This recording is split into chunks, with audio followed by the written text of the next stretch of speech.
back to another episode of the Miami Heat Chronicles. My name is Amir. Got Martel back with me. You can find Martel on the Miami Heat Zone podcast. How are you doing today, Martel? What's up, man? Make sure you guys like, share, comment, subscribe. Thanks for joining again. And so, Martel, wanted you to hop on real quick because we are in the midst of free agency right now. I think we're on day 4. Not a lot is happening in general within the NBA. Of course, LeBron, re-signed with the Lakers. Paul George went to the Sixers. But there are some decent names on the board that are still left. But with the Miami Heat, we know we have no salary cap. We're a first apron team. And in order for us to make some noise to appease the Miami Heat fans who are super impatient and just want some sort of transaction to happen, we would have to do it through a sign and trade or just a trade in general. So we knew that nothing was going to really happen through free agency. We've re-signed some of our players like Kevin Love and Thomas Bryant, which doesn't excite any Miami Heat fan. And then, of course, yesterday we got Alec Burks, which is, I think, a good move for a vet minimum. But in terms of actually improving this roster, and it seems like the Miami Heat's front office just for some reason believes that if this Miami Heat team can be healthy, they like their team. And of course, they're not going to go out there and trash their team, right? They're not a horrible team where they're just being facetious and lying.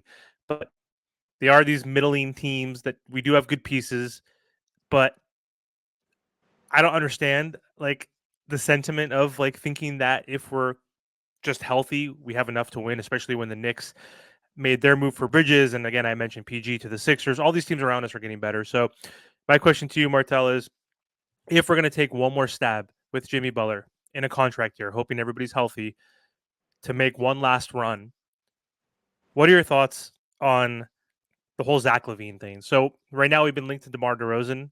One day we're a favorite to land him. The next day we're not a favorite because it's all through sign and trade, right? We were never going to get him for the MLE. So it sounds like we're not going to get DeMar DeRozan.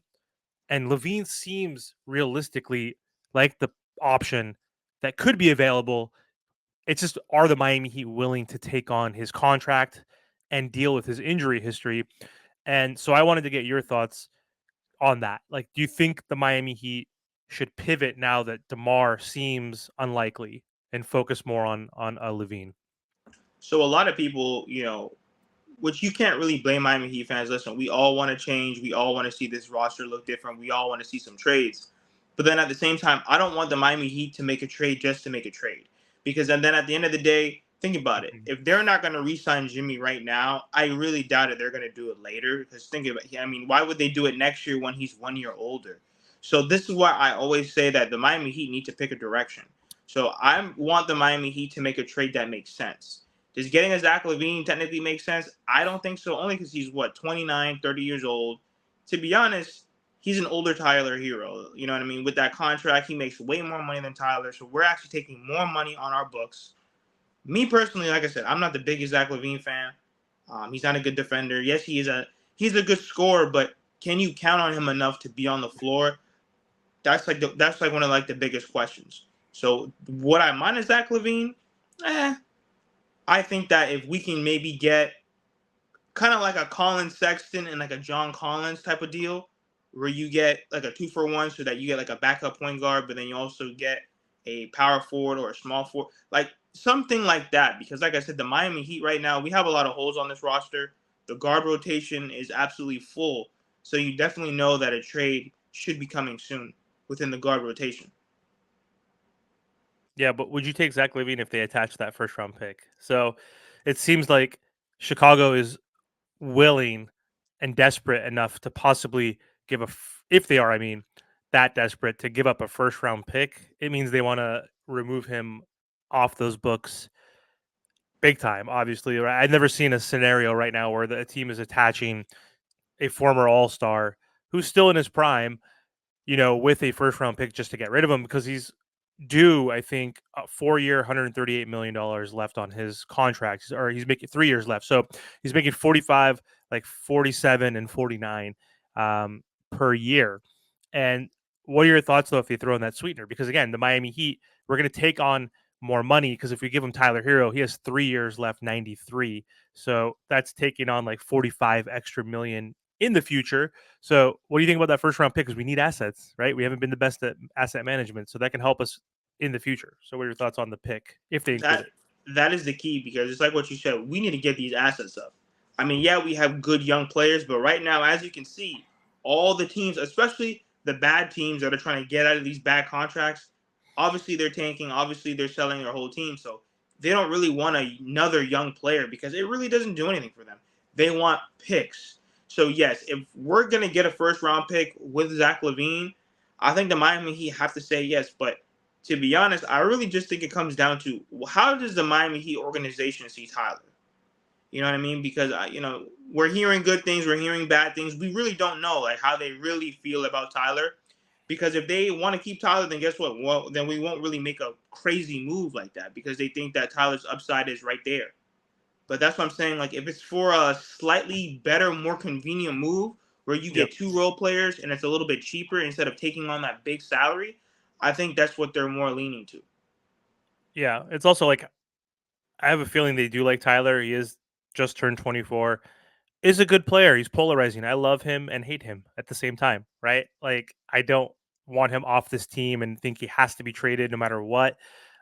We prefer him coming off the bench and accepting a different role, right? But I doubt he's going to go that route. But um, I think it's about how does Tyler also fit with Jimmy, right? It's not necessarily that Tyler's so bad. Like he could be our third and fourth option.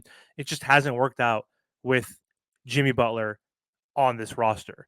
So they could be thinking, hey, he's 24 and his contract doesn't look horrendous when Emmanuel Quickly, who could be better than him in theory, like in the next year or two, who's an up and coming developing guard, he just got 175 million. He's making 35 million per year. He's making more than Tyler Hero. He got a bigger contract than Tyler Hero, right? So like as the with the CBA and like with the new NBA TV deal, these players are going to get more and more money. Look at Jason Tatum. Like he's not the best player in the NBA. He's got a $315 million extension. He's not, in my opinion, he's like a top 7, top 9 kind of guy, right?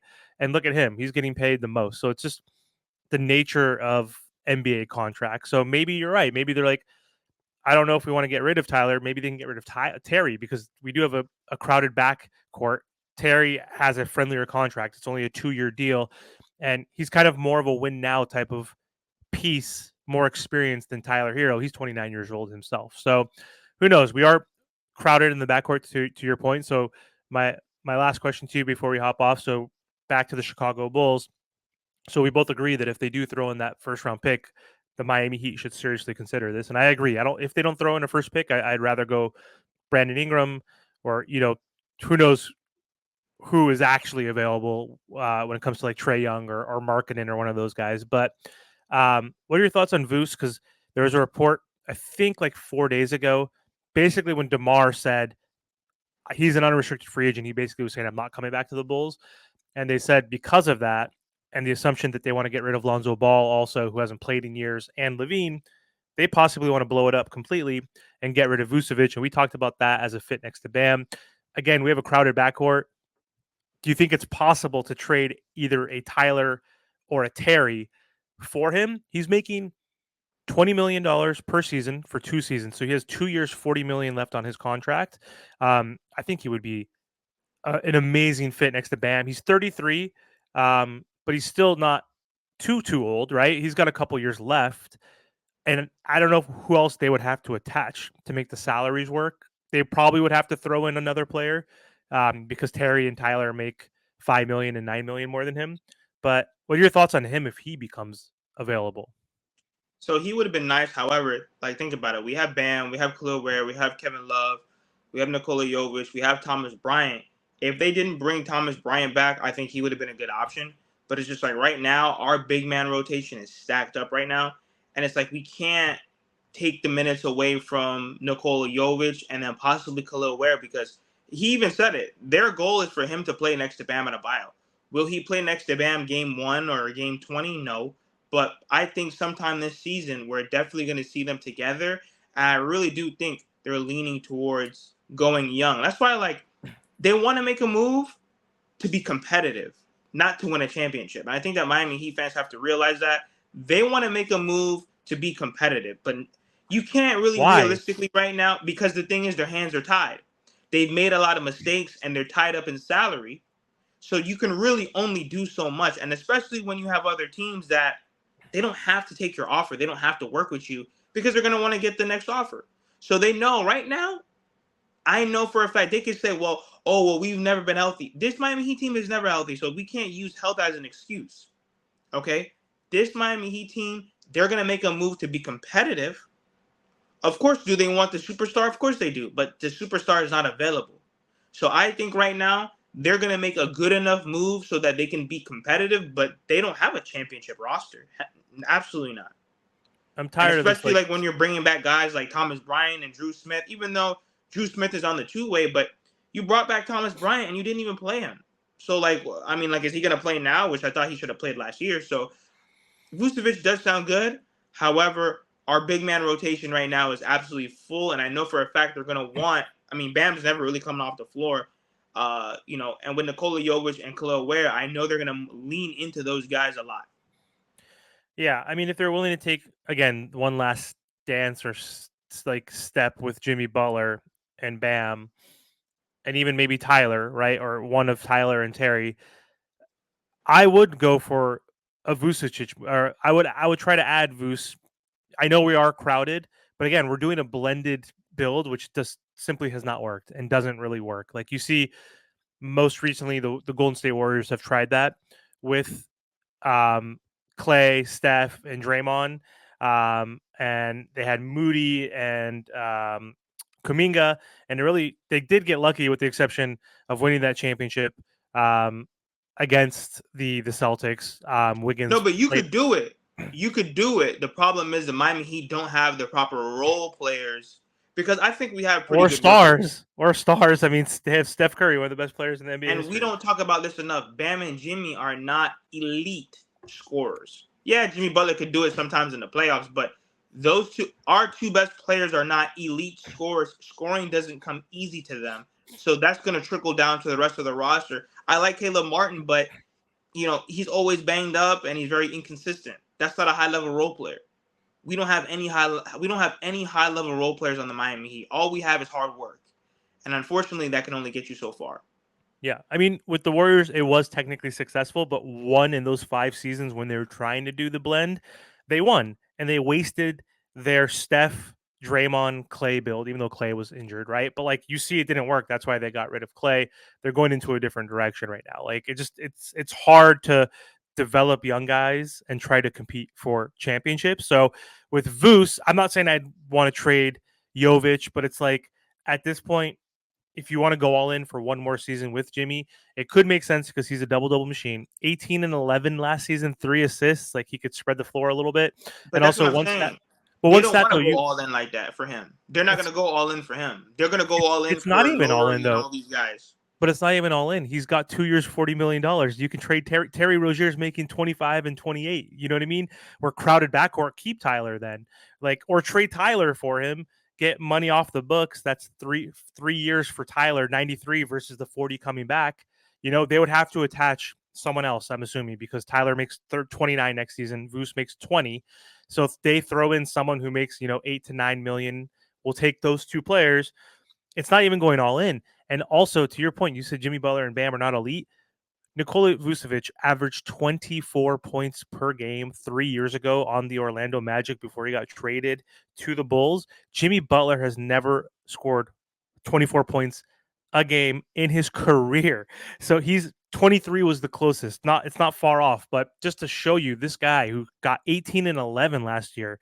I don't care if we have a crowded backcourt. Kevin Love is 35 years old and is going to play 10 minutes. Like he's not effective. Khalil Ware is not going to play more than 10 minutes a game until probably the midpoint of the NBA season. He's going to start off in the G League. Thomas Bryant is just not going to play, basically, right? So I know it is crowded.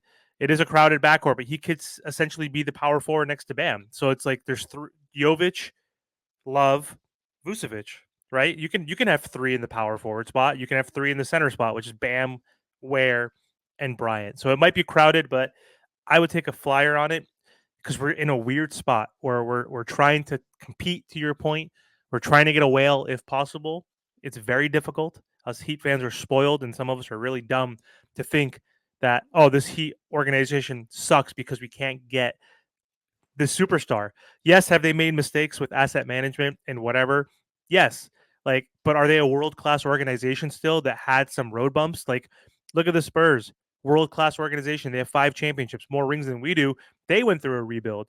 Like, every team goes through these bumps, but we're going to come out on the other end of the tunnel because we're one of the most well organized and run organizations. Believe it or not, like, we talk shit on Mickey and Pat and everybody else, but like, still, I'd rather be a Miami Heat fan than half of the other teams in the NBA who've never won a single championship, right? So we can criticize, we could be upset, but we're a good organization.